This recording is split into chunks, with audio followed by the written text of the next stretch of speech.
Welcome to Destination San Diego, brought to you by Cox Communications and the San Diego Tourism Authority. Whether you're visiting for the first time or you're a native, it's easy to see that San Diego is pretty close to paradise. Boasting perpetually sunny skies, a majestic coastline, and picturesque mountains, San Diego's regions are so unique and diverse, there are plenty of places to discover something new. Probably more than any other area of San Diego County, City Heights is a true melting pot of different ethnic groups. The diversity of residents is invigorating, and if you're looking for authentic ethnic restaurants or markets, City Heights is worth a visit. Visitors to San Diego might be unfamiliar with City Heights, but for many residents, City Heights is the heart of San Diego. This district spans several neighborhoods and diverse ethnic populations. The Hispanic, Asian, and African communities that comprise City Heights each offer their own distinct character and flavor. In addition to providing great cultural diversity, the residents of City Heights are committed to bringing art to life in this densely populated part of San Diego. Come with me as I explore some of the hidden treasures you can find in San Diego's City Heights. The best way to start your day in City Heights is at Nate's Garden Grill. This tiny neighborhood eatery offers one of the best home-cooked meals in town, prepared with organic ingredients. If you come for lunch or dinner, be sure to pair your meal with one of the great craft beers they have on tap. After your meal, take a stroll through the adjacent City Farmers Nursery to see the art of nature at work. Here you can take home a plant for your garden or hang out with the farm's friendly animals. Nate's Garden Grill and the City Farmers Nursery provide a touch of nature right in the heart of the city, as does the nearby Azalea Park neighborhood. This secluded City Heights community is known for its green spaces as well as for its burgeoning arts district. You can see the impact of the arts in this neighborhood with a visit to the Azalea Community Park. Stroll through this neighborhood spot and you'll find several pieces by local artists who are continually adding to the park, making for a new experience every time you visit. The nearby Manzanita Gathering Place is another hidden pocket of art in Azalea Park. The local community banded together to transform a run-down, empty piece of land into a warm, welcoming spot for neighbors to meet and gather. After exploring Azalea Park, let's head north towards University Avenue. Along the way, stop by the City Heights Square Mini Park on 43rd Street. This little oasis in the middle of the city features benches and chess tables for relaxing, as well as creative public art pieces, like a fence adorned with work by local artist Wendell Kling. One of the park's most striking features is a large mural composed of photographs by the Jahja Project, a local nonprofit that provides photography-based education for youth affected by war and displacement. No trip to City Heights would be complete without a visit to Little Saigon. From the mini park, let's keep heading north towards El Cajon Boulevard to meet with Sue Nguyen, the co-founder of the Little Saigon Foundation, to find out more about this area filled with Vietnamese culture and cuisine. So we are standing in the center of Little Saigon district of San Diego. Somebody who never came to this area before is to taste a bowl of pho. This is the best pho in town. A piece of Vietnam is here. So you can see the people interact with each other, people talk in Vietnamese, and you can find the restaurant that you, authentic Vietnamese restaurant. You can see the people socialize every day. You don't need to go to Vietnam. After the sun sets, a very different art scene awaits along El Cajon Boulevard. Fans of dive bars and loud rock music will be rewarded by straying off the beaten path. City Heights venues like the Hideout, the Soda Bar, and the Till 2 Club are some of San Diego's best-kept secret spots for local music. As a member of the local band Ilya, Blanca Rojas often plays some of these venues. I would describe the music scene as very friendly, hospitable, and very supportive of both the local acts and acts that are touring, international or regional. One of the main differentiating factors for these venues on El Cajon Boulevard is the diversity of the people that come. For example, some of the guests who were here when we performed were very diverse in their ethnic backgrounds, in their dress, in their taste in music, and that's something I don't find in every venue necessarily. So I appreciate the diversity.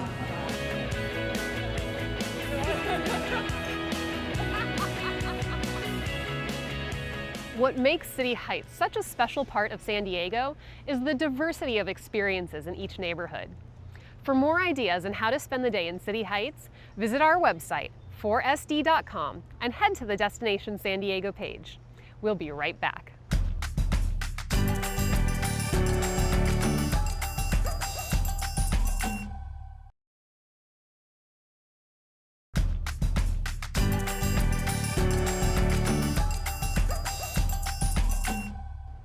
Welcome back. San Diego is a high-tech leader and is celebrated as one of the country's smartest cities. But along with our high-tech future, our region also boasts a fascinating past.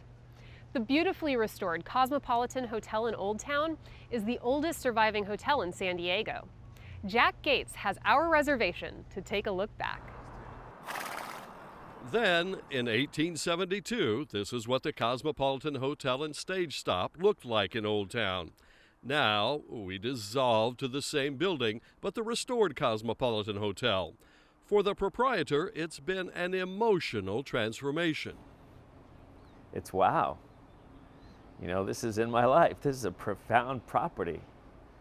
And I often experience that. Joseph Maluso gets choked up over his appreciation of this hotel's history.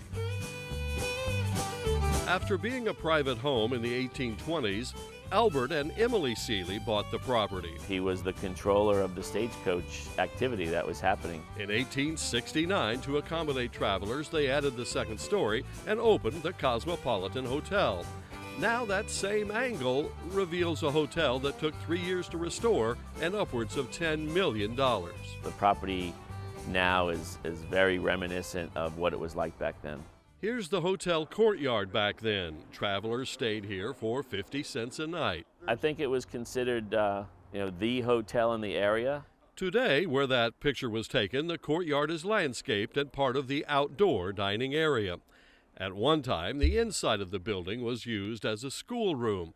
Now, that same room is part of the indoor dining room. In the 1880s, the Seeleys sold the building. It was once an olive canning factory, then became run down. But efforts were always made to keep the building alive. Decades ago, there was talk of restoring what was then a restaurant and offices back to the original 19th century hotel charm. It just took years for that to evolve, and it's made a lot of people happy to be able to fulfill that vision and that dream. Building layers were peeled back from previous decades, but 80% of the hotel was saved and restored. An original stairway hid by cement and tile was uncovered. Guest room fireplaces that had been walled up were reopened. It's a 10-room bed and breakfast with 19th century style furniture. No televisions in the room, no phones in the room. But there are antique lamps, chandeliers, clawfoot tubs, pull-chain toilets, and duplicated wallpaper from the 1870s. Historians believe this is one of the most important restorations ever in San Diego because of the size of the project and because of all the original parts of the building that were saved. The Cosmopolitan Hotel is owned by the state as part of Old Town State Park, but the hotel and restaurant, which does feature regional cuisine, are leased out. It is a rebirth of a building that had been lost to generations of San Diegans.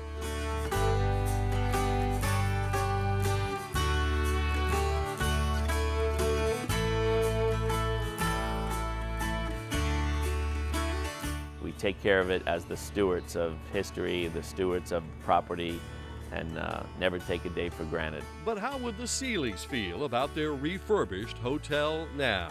I know they'd say, wow, this feels like home.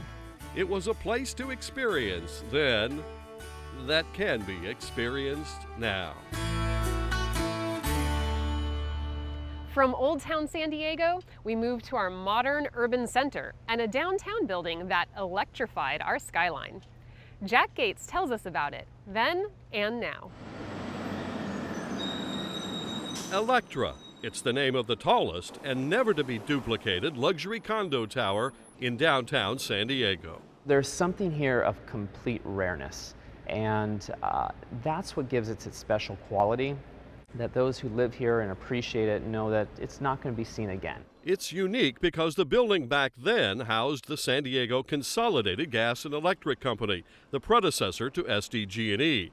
Now that original historic facade at Broadway and Kettner is preserved with reminders of the electric past. It was called San Diego Gas and Electric Station B.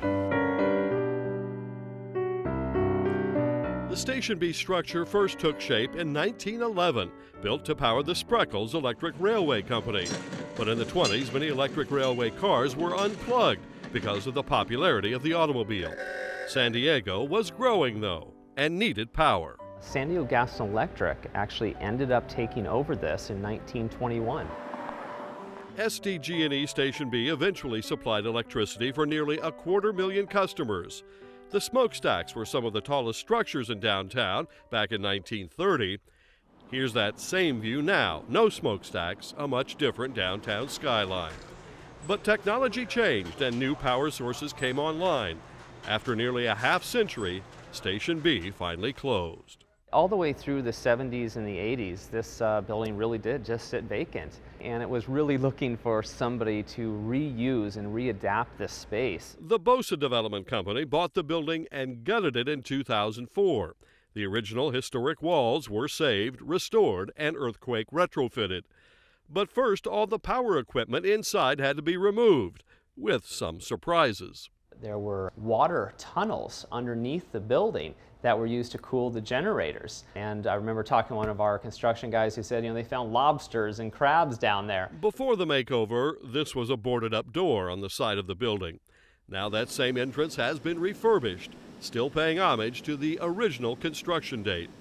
In the middle of the old building, the 43-story Electra shot up and electrified the downtown skyline. From power plant to posh pads, the high-rise was turned into 248 luxury condos, like this one on the 26th floor. This $3.8 million three-bedroom condo is the jewel inside Electra. The tower opened in early 2008. Condo prices started in the high 600,000s. As you can imagine, views from the Electra are energizing. We're only 2 blocks from the water, one of the closest residential towers you can own to the waterfront. It's estimated developer Nat Bosa spent $248 million on the project, saving the original facade, the Art Deco details, and even restoring the original building colors were all important to this Bosa commitment. To retain the historic significance that all of the San Diego people know and love about this building, and then integrate it really in a classic way with a lot of respect to the history of this building. And how history has changed. Where power generating machines once noisily churned, it's now a quiet conservatory area for Electra residents and guests to relax and enjoy. We have a homeowner here today whose father worked right here where you're standing. And this is not just a home for her, it is really a piece of her family, and it really sends goosebumps up my spine knowing that she has that sort of experience living here. A building with a powerful presence then and now. I love how the Electra condos have bridged San Diego's history with its future. We hope you've enjoyed learning a little something about San Diego's history, and we'll be back in a minute to show you more exciting ways to explore San Diego.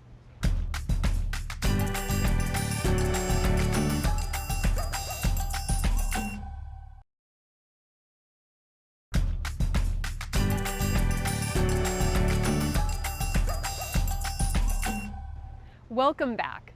One of the best ways to explore a new place is to get tips from the locals. From the surf to the city and everywhere in between, our local aficionados can give you the inside scoop on San Diego. So listen up as the world-renowned conductor of the San Diego Symphony, Jahja Ling, shares his most inspirational sights and favorite art and cultural experiences around town. Hi, I'm Aaron Chang. Hey, I'm Ram Machado. Hi, I'm Jahja Ling. Hey, I'm Rick Schwartz. Hi, I'm Tina Mickelson. I'm Greg Cook. Hola, soy Marcela Valladolid. And we're your guides to the good stuff. San Diego has the most laid-back, sunny, amazing vibe that you could ever imagine. A great style of life, a great pace of life. I wake up every day and I open my blinds to see the ocean, and I just go, wow, it's an amazing place. People are very warm, very caring, and they are open-minded. Everyone is very accepting, and it's not what you look like, it's how friendly you are, and that's the vibe of San Diego. That's why I love it here. Vitamin D is really important to being happy. This is January. It's very easy to find inspiration in a place as beautiful and as laid back and as perfect as this. You know, we have such a beautiful beach. You have some of the great music, great culture and museum, and plus more. I think there's just a little bit for everyone in San Diego. San Diego is really coming of age. There's so many things going on here. It's now very difficult to keep abreast of everything. I get to discover new, really cool stuff every day.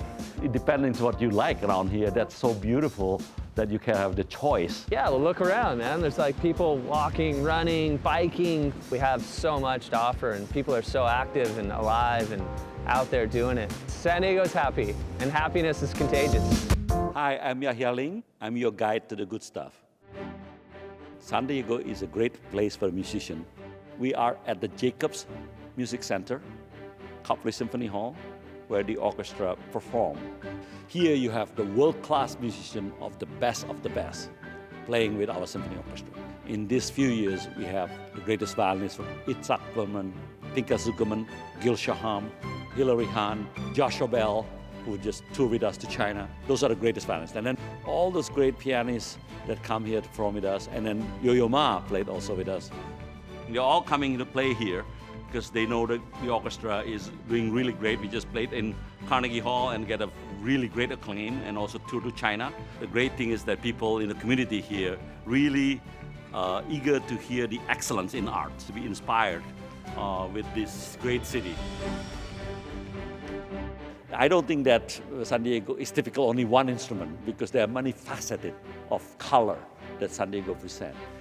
It could be a flute, because they can be like the joyous of thing.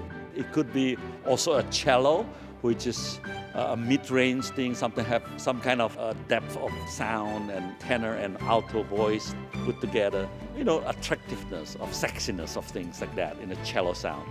And when you combine again with a horn, it suddenly become a very warm sound. And that's when you see the bass drum being hit and like you feel boom, you know, that kind of thing. We have in San Diego great music, great culture and museum, beautiful ocean and beaches, like an orchestra, you know. If you want to hear just piano, you hear piano recital. But an orchestra is many different instruments that put together. We are at the Jacobs Music Center, Copley Symphony Hall, where the orchestra perform. Here you have the world-class musician of the best playing with our symphony orchestra. Important for me as a conductor is to be able to inspire my musicians, that they play and move people's soul and people's heart. We have a wonderful opera company here, where the San Diego Symphony actually play in the pit for the operas. So they present in 4 great operas every season. We also have a great theater, the Old Globe Theater here, La Jolla Playhouse, many wonderful museums around the area. Just in the Balboa Park alone, there are about 14 museums. One of the most favorite places is the Spreckle Organ Pavilion. The only one that I know that is outdoor organ facility. And they still give concert every Sunday. Organ is like the king of instrument. And to hear the organ sound in the Spreckle Hall is just absolutely glorious. All the institutions work together, and we enrich the life of people that live in San Diego. The art scene in San Diego is better and more diverse than ever. Stay tuned. We'll be right back with more Destination San Diego.